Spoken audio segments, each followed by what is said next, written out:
ఎస్తేరు 10వ అధ్యాయంలో ఉన్న 3 వచనములు.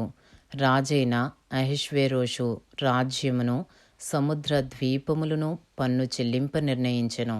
మొర్దెకై యొక్క బలమును గూర్చియు అతడు సామర్థ్యము చేత చేసిన కార్యములన్నిటినీ గూర్చియు రాజు అతనిని ఘనపరిచిన సంగతిని గూర్చియు మాదీయుల యొక్కయు పారసీకుల యొక్కయు రాజ్య సమాచార గ్రంథమందు వ్రాయబడి ఉన్నది.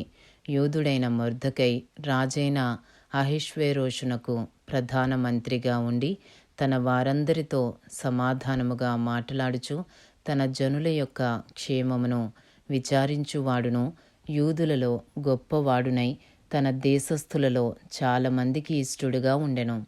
ఇంతటితో ఎస్తేరు 10వ అధ్యాయంలో ఉన్న 3 వచనములు పూర్తి చేయబడినవి.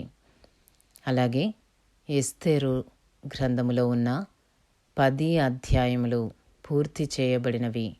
ఇంతటితో పరిశుద్ధ గ్రంథములోని 17వ పుస్తకమైన ఎస్తేరు సమాప్తము.